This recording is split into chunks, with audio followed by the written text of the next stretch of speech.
Assalamualaikum warahmatullahi wabarakatuh. Alhamdulillah, wassalatu wassalamu ala rasulillah wa ala alihi wa ashabihi wa man tabi'ahum bi ihsanin ila yaumiddin, amma ba'du. Alhamdulillah, ma'asyiral ikhwah wal akhwat fid din rahimakumullah. Kita bersyukur kepada Allah Subhanahu wa taala atas kemudahan dan taufiknya dalam kesempatan kali ini di halaqah yang al-hadiyatu wal ishrun, yang ke-21. Kita akan melanjutkan pembahasan kajian dari kitab yang sangat bermanfaat, Al-Bidayah wan Nihayah, buah karya dari Al-Imam Al-Hafidh Ibnu Katsir rahimahullahu ta'ala. Sekarang kita sampai kepada pembahasan Qissatu Madyana Qaum Syu'aib alaihi salam. Kisah penduduk Madian atau kaum Madian yang merupakan kaum yang diutus kepada mereka Nabi Syu'aib alaihi salam, alaihi salatu wassalam. Ya, barakallahu fikum. Tentang ini Allah Subhanahu wa taala sebutkan di dalam beberapa ayat Al-Qur'an, di antaranya di surat Al-A'raf, setelah Allah menceritakan tentang kisah kaumnya Nabi Lut alaihi salam. Allah Subhanahu wa taala berfirman tentang kaumnya Nabi Syu'aib di surat Al-A'raf ayat 85. A'udzubillahi minasyaitonir rajim. Wa ila madyana akhahum Syu'aiba qala ya qaumi ibudullaha ma lakum min ilahin ghairuh qad ja'atkum bayyinatum min rabbikum fa'uful kaila wal mizana wa la tabkhasun nasa asya'ahum wa la tufsidu fil ardi ba'da islahiha dzalikum khairul lakum in kuntum mu'minin wa la taq'udu bikulli siratin tu'iduna wa tasudduna an sabilillahi man amana bihi wa tabagunaha iwaja wadhkuru idh antum qalilan fakaththarakum wanzuru kaifa kana akibatul mufsidin. Dan kami mengutus kepada penduduk negeri Madian atau kepada kaum Madian saudara mereka, yakni saudara senasab, yaitu Nabi Syu'aib alaihi salatu wassalam. Dia menyerukan kepada kaumnya, wahai kaumku, sembahlah kalian kepada Allah semata-mata, karena tidak ada sembahan yang benar selain Dia. Sungguh telah datang kepada kalian bukti-bukti kebenaran dari Allah, dari Rabbmu, maka sempurnakanlah timbangan dan takaran, dan janganlah berbuat curang mengurangi harta benda manusia dalam bermuamalah, dalam berjual beli. Dan janganlah membuat kerusakan di muka bumi setelah perbaikannya. Yang demikian itu lebih baik bagi kalian jika kalian benar-benar beriman. Dan janganlah kalian duduk menghalangi pada setiap jalan dengan menakut-nakuti manusia dan menghalangi manusia dari jalan Allah bagi orang-orang yang beriman, serta kalian menginginkan kebengkokan jalan mereka. Dan ingatlah ketika kalian berjumlah sedikit kemudian Allah menjadikan banyak jumlahmu, dan lihatlah bagaimana kesudahan bagi orang-orang yang berbuat kerusakan. Dan ayat-ayat selanjutnya. Ya, ini ayat-ayat yang menjelaskan tentang kaum Madian. Tentu banyak dibawakan di sini ayat-ayat di dalam Al-Quran oleh Imam Ibnu Katsir tentang kisah penduduk Madian ini. Ya, kata Ibnu Katsir di sini diterangkan bahwa penduduk atau kaum Madian adalah penduduk yang merupakan orang-orang Arab asli yang mereka tinggal di negeri mereka yang bernama negeri Madian. Ya, negeri Madian sama dengan nama kabilah atau kaum mereka sendiri. Yang mereka itu, Madian ini adalah sebuah perkampungan di wilayah Ma'an yang terletak di ujung kota Syam, ya, yang letaknya setelah wilayah Hijaz, yang berdekatan dengan rawa tempat yang tadinya ditinggali oleh kaum Lut, negeri Sadum, ya. Nah, ya, jadi secara tempat dekat dengan wilayahnya kaum Lut, juga secara masa mereka berdekatan. Mereka datangnya setelah kaumnya Nabi Lut, ya. Jadi masanya berdekatan dan tempat tinggalnya pun juga berdekatan. Ya, Madian sendiri adalah sebuah kabilah atau suku bangsa yang dikenal dengan nama itu. Mereka ini keturunan dari Madian ibnu Midyan ibnu Ibrahim al-Khalil. Jadi mereka ini masih keturunan Nabi Ibrahim al-Khalil, ya. Jadi dari keturunan Madian ibnu Midyan ibnu Ibrahim. Nenek moyang mereka atau bapak mereka itu nanti merupakan cucunya Nabi Ibrahim Al-Khalil alaihi salatu wassalam. Ya, Syu'aib sendiri, nabi mereka adalah Syu'aib ibnu Mikyal. Ada juga yang mengatakan ibnu Mikail, ibnu Yashjan. Ada yang juga mengatakan nasab yang lain ya, yang dibawakan di sini. Yang jelas tentu saja tetap bertemunya di sini bertemunya dengan Ibrahim Al-Khalil, Nabi Ibrahim Al-Khalil alaihi salatu wassalam. Taib, Imam Ibnu Asakir menyebutkan bahwa nenek atau ibu dari Nabi Syuaib alaihi salatu wassalam adalah putri dari Nabi Lut alaihi salatu wassalam. Yang dia ini termasuk yang beriman kepada Nabi Ibrahim kemudian berhijrah, ya, makanya ini juga menyebutkan tentang nasab yang ternyata bertemu dengan Nabi Ibrahim Al-Khalil alaihi salatu wassalam. Taib, kemudian kita sebutkan di beberapa pertemuan yang lalu tentang hadis Rasulullah sallallahu alaihi wasallam yang disebutkan dalam Sahih Ibnu Hibban ketika Nabi sallallahu alaihi wasallam menyebutkan tentang para nabi. Diriwayatkan dalam hadis ini, arba'atun minal Arab, ada 4 nabi dari keturunan orang Arab asli, yaitu Hud, Saleh, Syuaib, wa nabiyyuka ya Abu Dzar, dan Nabi wahai Abu Dzar. Jadi ada 4, yaitu Nabi Hud, Saleh, Syuaib, dan Nabi Muhammad sallallahu alaihi wasallam. Tapi ini riwayat ini dalam sanadnya ada rawi yang sangat lemah. Yang jelas demikian penjelasan para ulama bahwa Syuaib adalah termasuk nabi yang merupakan keturunan Arab. Taib, kemudian sebagian dari para ulama salaf disebutkan diantaranya dalam tafsir Ibnu Katsir seperti Imam Sufyan Ats-Tsauri dari kalangan tabi'ut tabi'in, Sufyan Ibnu Sa'id Ibnu Masruq Ats-Tsauri. Ya, jadi sebagian dari para ulama salaf itu menyebutkan bahwa Nabi Syuaib ini sebagai khatibul anbiya, khatibnya para nabi alaihi wassalatu wassalam. Kenapa? Karena beliau sangat fasih bahasa Arabnya. Kemudian ungkapan-ungkapan yang disampaikan dalam nasihatnya kepada kaumnya ketika mengajak mereka ke jalan Allah, mengajak mereka untuk mengimani petunjuk yang beliau bawa, ini ungkapan-ungkapan yang sangat indah. Makanya beliau dikatakan sebagai khatibul anbiya, khatibnya, ahli khutbahnya para nabi. Atau mungkin dalam terjemahan bebasnya, oratornya para nabi alaihi wassalatu wassalam.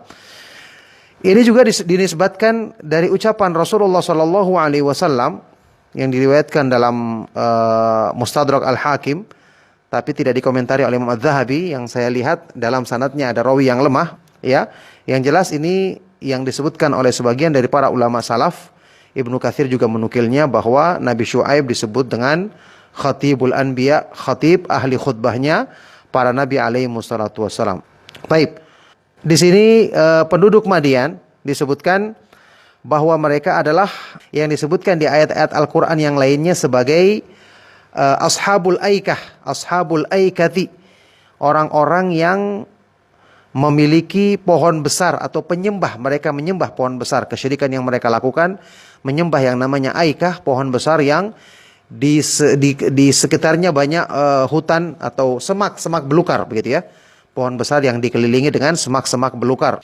Nah, jadi kata beliau di sini, wa kana ahlu Madyana kuffaran yaqta'una as-sabila wa yukhifuna al-marrata wa ya'buduna al-aikata wa hiya syajaratun minal aik haulaha ghaydatun multaffatun biha wa kanu min aswa'in nasi mu'amalatan yabkhusuna al-mikyala wal mizan wa yutaffifuna fiha wa ya'khuduna biz-zaid wa yadfa'una bin naqis fa ba'athallahu fihim rajulan minhum wa huwa Rasulullah Syuaibun alaihi salam fada'ahum ila ibadatillahi wahdahu la syarikalah wa nahahum anit ta'ati hadhil afa'ilil qabihah. Jadi mereka adalah orang-orang kafir yang selalu merampok di jalan, menjadi penyamun, menakut-nakuti orang yang melewati jalan, dan menyembah, berbuat syirik menyembah pohon aikah, yaitu pohon yang dikelilingi, pohon besar yang dikelilingi dengan semak-semak belukar yang meliputi di sekitarnya. Dan mereka adalah termasuk orang yang paling buruk dalam muamalah, dalam berjual beli. Mereka selalu mengurangi timbangan dan takaran, berbuat curang, ya, mengambil yang lebih, dan ketika membayar dengan kurang. Maka Allah Subhanahu wa taala mengutus kepada mereka seorang laki-laki dari kalangan mereka sendiri, yaitu Nabi Syuaib. Nabi Syuaib alaihi salatu wassalam, untuk menyuruhkan mereka agar beribadah kepada Allah semata-mata dan tidak menyekutukannya, dan melarang mereka dari melakukan perbuatan-perbuatan buruk tersebut.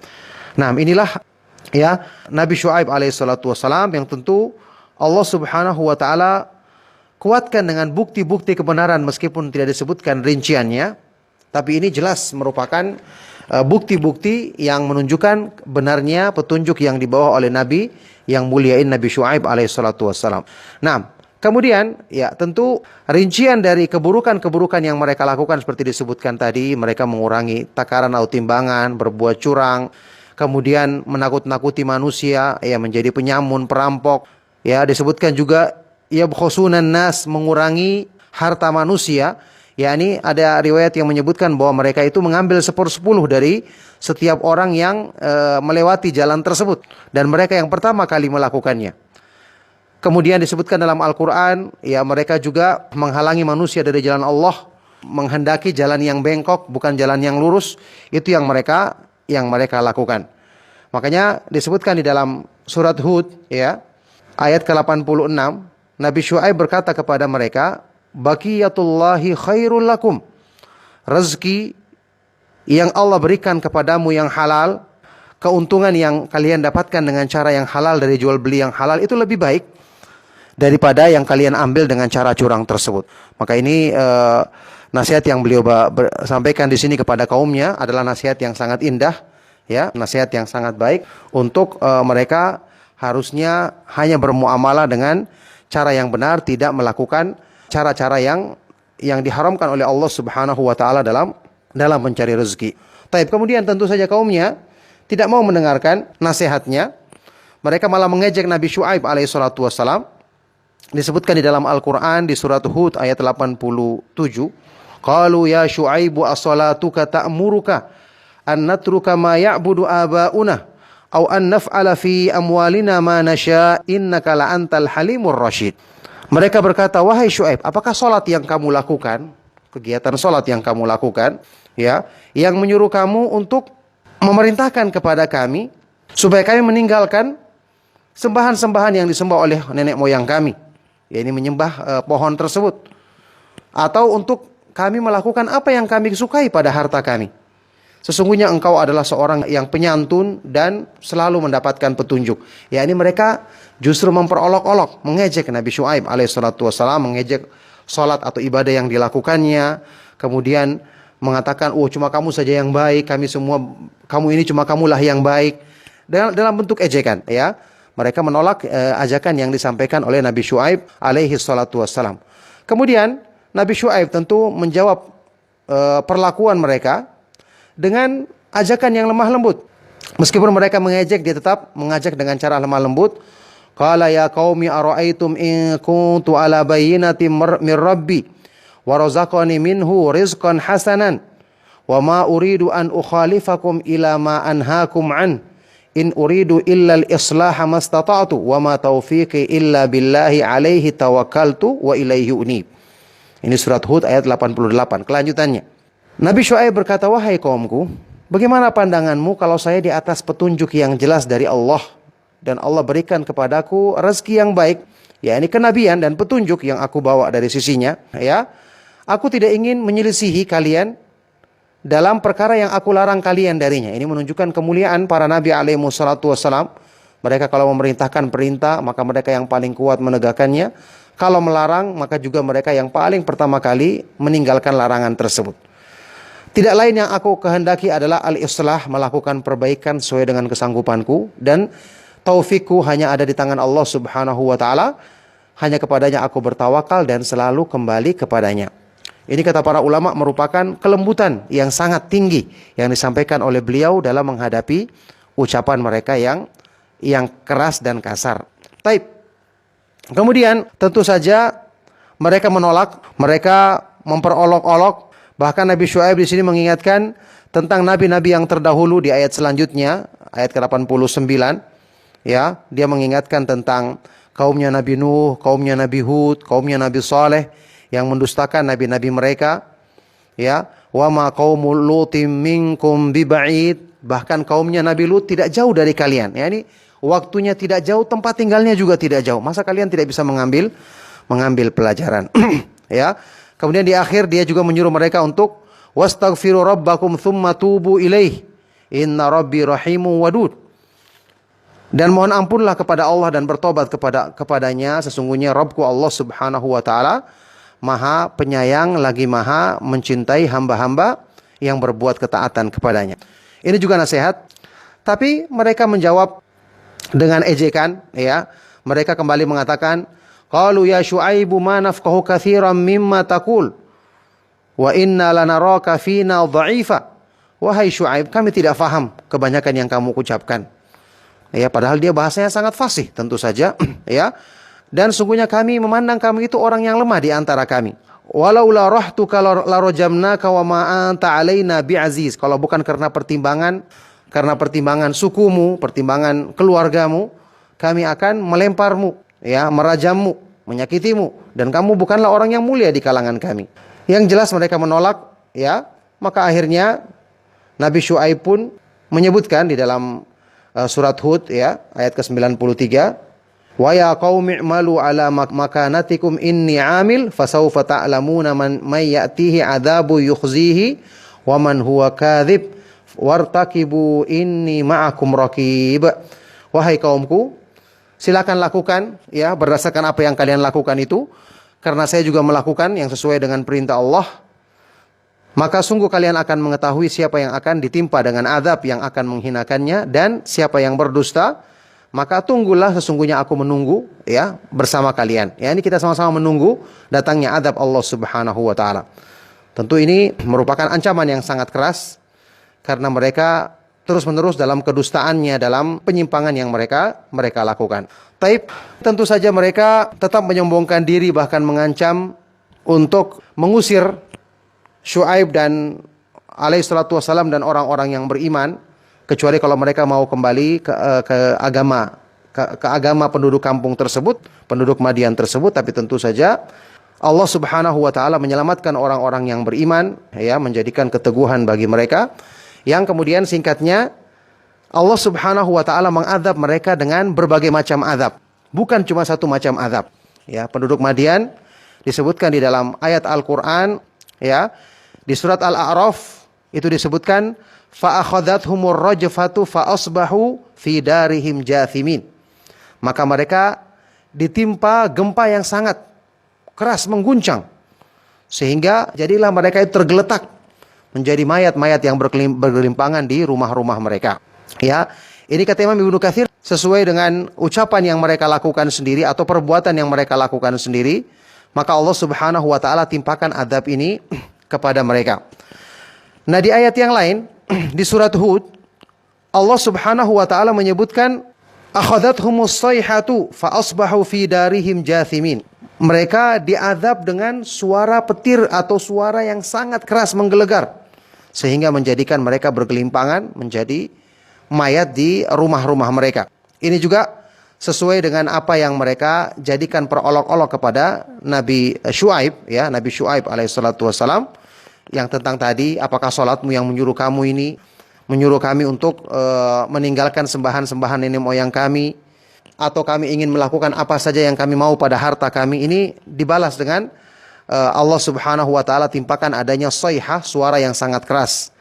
Kemudian disebutkan di surat Asy-Syu'ara ayat 189, fakadzabuhu fa akhadhahum adzabu yaumidz dzullah innahu kana adzaba yaumin adzim.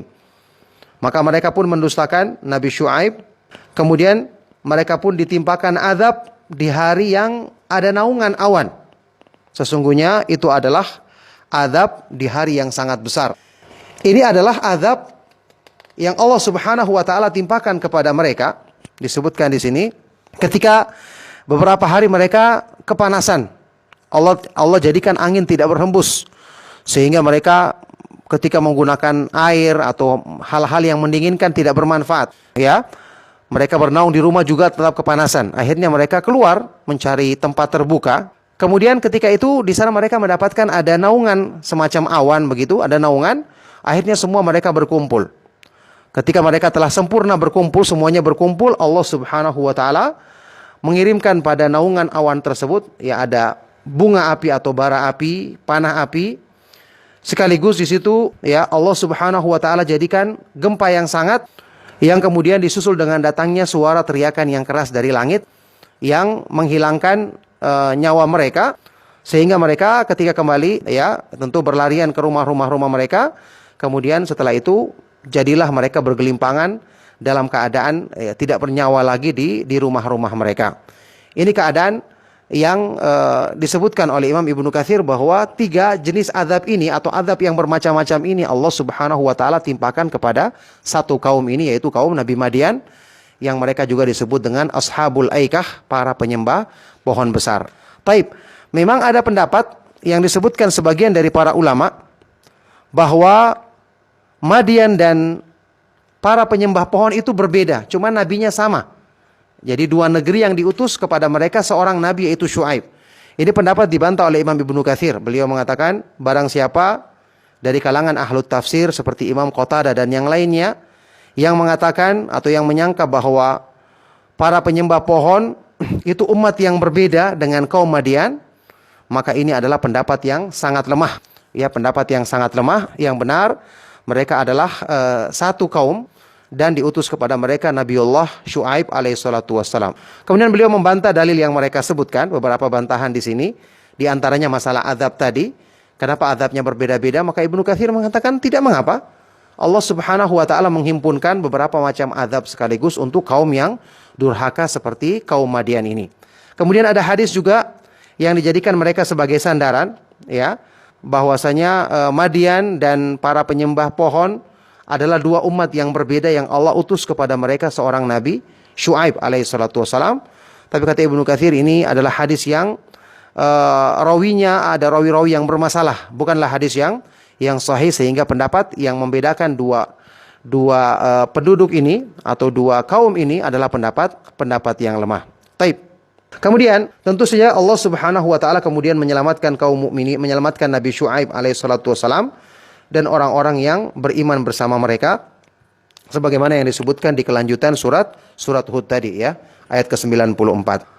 Ya, kemudian di sini juga dinukilkan, ya, di bagian akhir pembahasan ini ada penjelasan dari Imam Al-Hafidh Ibnu Asakir di dalam Tarikh Dimashq, bahwa dari Ibnu Abbas yang menyebutkan bahwa Nabi Syuaib alaihissalatu wassalam, ya, keberadaan beliau adalah setelah Nabi Yusuf alaihissalatu wassalam. Tentu ini pendapat, ya. Kemudian dibawakan juga di sini keterangan bahwa Nabi Syuaib wafat di Mekah dan bersama kaum mukminin yang bersamanya juga wafat di Mekah, ya. Tidak disebutkan keterangan misalnya kapan waktunya dan seterusnya. Yang disebutkan di sini Nabi Syuaib dan kaum mukminin yang bersamanya wafat di kota Mekah. Ya, barakallahu fikum. Itulah penjelasan ringkas mengenai Nabi Syuaib alaihissalatu wassalam yang diutus kepada penduduk Madian. Semoga bermanfaat dan menjadi sebab kebaikan untuk dunia dan akhirat kita, menambah keimanan kita. Sallallahu wasallam wa barak ala nabiyina Muhammad wa ala alihi wa ashabihi wa man tabi'ahum bi ihsanin ila yaumiddin walhamdulillahi rabbil alamin. Subhanakallahumma wa bihamdika asyhadu an la ilaha illa anta astaghfiruka wa atubu ilaik. Wassalamu alaikum warahmatullahi wabarakatuh.